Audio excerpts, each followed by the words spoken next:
कविता अपने माता पिता की बहुत लाडली थी। 3 बड़े भाइयों की बहन थी।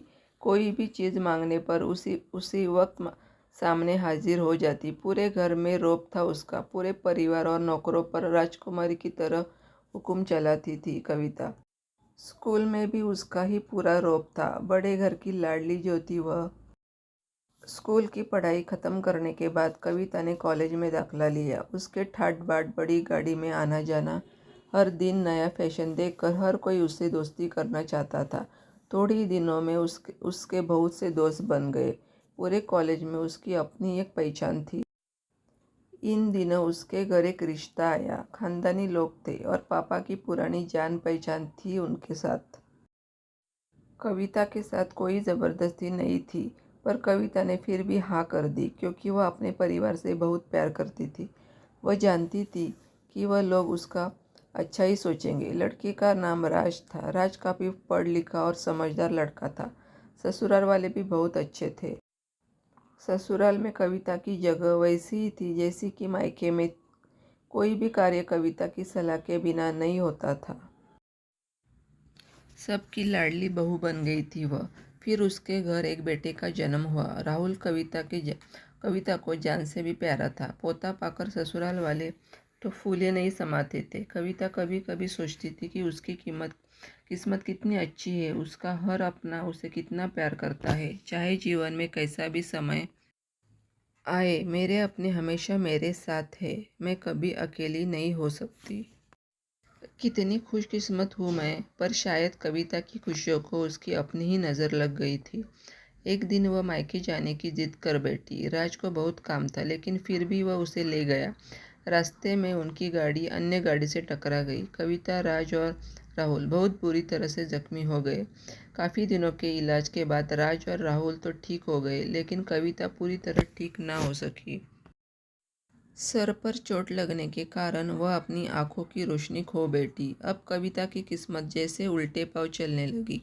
मायके वाले कुछ दिनों तक उससे मिलने आते रहे, फिर कभी कभार फ़ोन ही करके पूछ लेते कि अब कैसी हो। धीरे धीरे ये सिलसिला भी कम हो गया।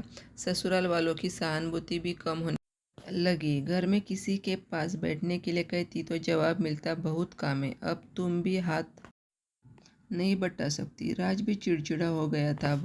बस राहुल ही था उसके साथ, जिसके साथ हंसते खेलते उसका वक्त गुजरता। एक दिन कविता के हाथ से कुछ सामान गिर गया, जिसकी वजह से राहुल को हल्की सी चोट लग गई। कविता के सास ससुर ने राहुल को उससे अलग कर दिया कि कहीं उसके ना देखने की वजह से बच्चे को कोई नुकसान ना हो जाए। कविता अंदर से टूट चुकी थी। एक दिन उसने सबके सामने मायके जाने की इच्छा रखी तो राज उसे तुरंत मायके छोड़ आया, जैसे कि वह भी यही चाहता था। लेकिन राहुल को उसके साथ नहीं भेजा गया। कविता कभी राहुल से दूर नहीं रही थी, पर अपनी कमी के कारण उसने ज़्यादा बहस नहीं की। कविता को लगा कि वह 3-4 दिन वहाँ रहेगी तो थोड़ा हवा पानी बदल जाएगा, क्यों वह कितने दिनों से कहीं बाहर नहीं गई थी। घर वाले भी इतने दिनों बाद उसे देखकर कितने खुश होंगे। कविता के घर पहुंचने पर सब लोग बहुत खुश हुए। खाने में सब कुछ कविता की पसंद का ही बना था। उसने अपने मम्मी पापा और भाई भाभीयों से दिल खोलकर बातें की। उनके छोटे छोटे बच्चे भी बुआ के साथ घुल मिल गए थे। रात को सोने के वक्त जब वह कपड़े बदलने लगी तो उसे पता चला कि उसका बैग तो बहुत भरा हुआ था। वह सब समझ गई। वह बहुत उदास हो गई। कुछ दिनों तक वह सब ठीक रहा, फिर जैसे सब बदलने लगा। सबका व्यवहार बदल रहा था। वह लोग जैसे थक चुके थे उससे। सब लोग घुमा फिरा कर पूछने लगे कि राज कब आ रहा है उसे ले जाने। वह बहाना बना देती, जबकि वह जानती थी कि उस घर में अब उसके लिए कोई जगह नहीं। इसी तरह से चलते वक्त कुछ ना कुछ नुकसान हो जाता। थोड़ी बहुत टोका टाकी उसे सुनाई देती, वह टाल देती। एक दिन उसके हाथ से लगकर एक कीमती फूलदान टूट गया। छोटी भाभी ने बहुत हंगामा मचाया। कविता के माता पिता रोज रोज के झमेले से तंग आ गए थे। उन्होंने राज को खुद से फ़ोन कर दिया। राज कविता को अपने घर ले गया।